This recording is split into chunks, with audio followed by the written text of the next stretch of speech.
We are cutting across to the upper house of the parliament, to the Rajya Sabha that has just resumed. Let's take a look on whether that discussion on Manipur really is allowed to happen there or not.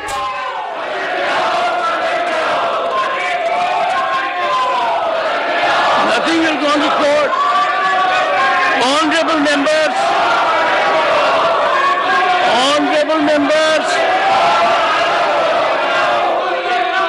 we are not setting a good example to the entire nation. The entire nation is watching us. The government is ready for a discussion on Manipur. We want to start discussion right now. It is most unfortunate that on 20th of July, precious time of the House has not been utilized. People have to pay heavily for this. We are ridiculing ourselves, sending a very, very dangerous signal to the world outside.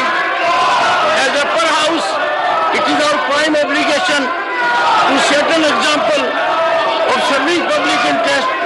We are far from it at the moment. I appeal to all the members to kindly take their seats so that we can discuss the listed business, and that is issue in Manipur.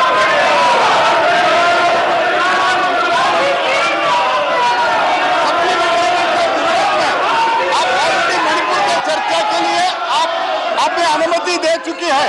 मेरा निवेदन इतना ही है, अगर मणिपुर में ये really serious है तो ये पॉलिटिक्स अगर नहीं करना चाहते हैं तो चर्चा शुरू करने दो सर। हम तुरंत चर्चा करने के लिए तैयार हैं और हमारा गृह मंत्री जो 3 से ज्यादा दिन तक उधर रुके हुए थे, हमारा MLA state for home, he was there for 23 days. It never happened during their period. Oh, we are ready for the discussion, sir. Right now, we government is ready for the discussion. Whether they are serious or not, let them tell it to the country, sir. The House stands adjourned. House stands adjourned to meet at 11 a.m.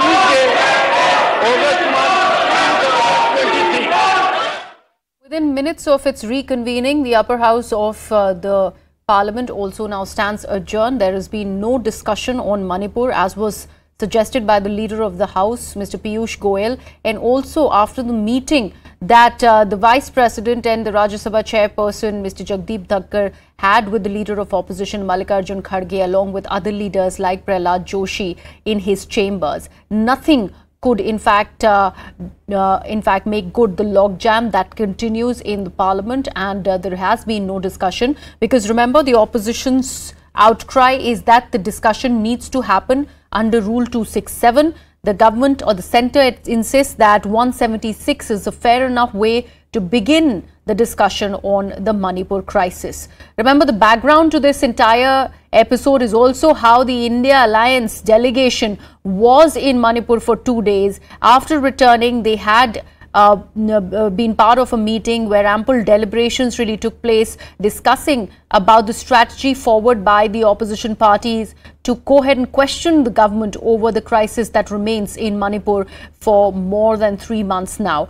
And now, despite a proposal that has been floated in the Rajya Sabha that let's allow a discussion, the opposition's demand is that the Prime Minister needs to come to the floor of the House, respond to important questions concerning the Manipur issue. In that regard, they've also, went ahead and filed no confidence motion in the Lok Sabha against the government of the centre, so that brings the Prime Minister onto the mat.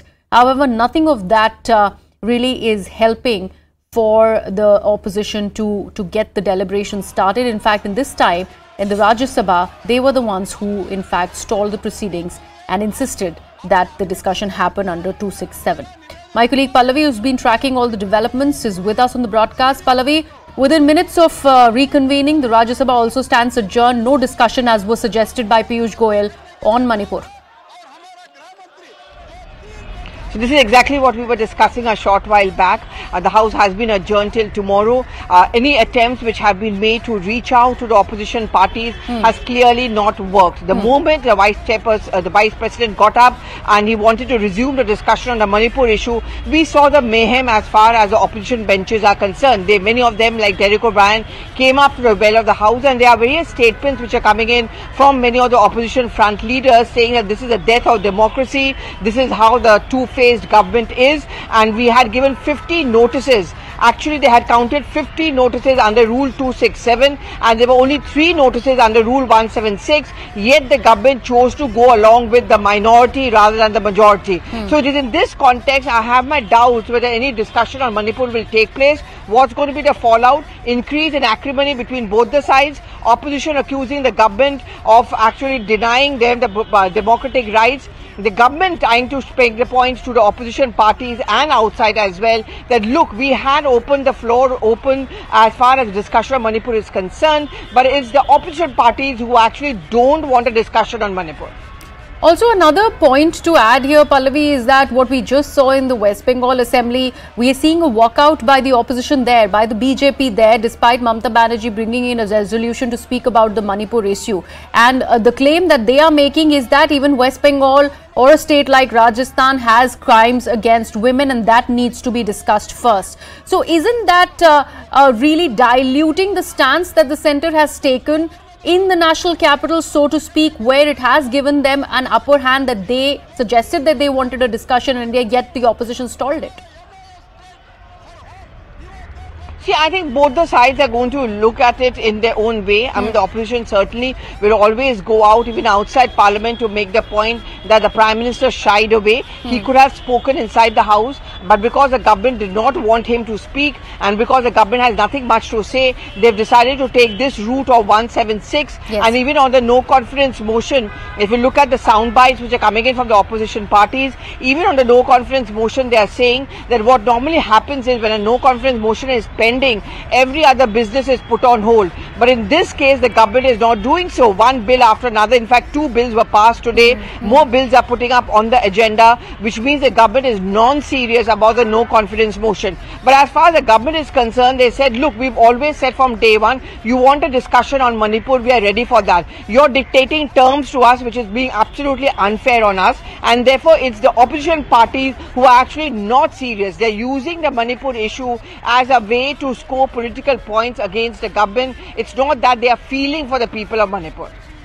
Also, Pallavi, the entire exercise of sending a delegation of the India Alliance on a 2-day trip to Manipur to assess the situation over there, then come back and deliberate upon the seriousness of the issue and ask questions of the government, possibly in the seat of democracy, that is the Parliament. All of that has gone kaput because of this stalemate that continues in the Parliament? Well, yes, I mean, but again, as I said, I mean, both the sides are going to use it to their own advantage. The opposition parties had a 2-day delegation to Manipur. They came out and briefed the other members, and they do want to have the debate and discussion on the Manipur issue. So if it comes up in Lok Sabha by way of a no confidence motion, they certainly would want to put their readings on the wall. And also there's a life after Parliament, and you know, in the upcoming state elections, all the opposition parties are going to keep on harping on this fact that during the Parliament session, look what is happening in Manipur. Prime Minister stayed away from Parliament. Not a single day was he sitting in Lok Sabha or Rajya Sabha. Second, of course, is he was silent for at least 76 days. And when he decided to speak, he spoke only outside the Parliament.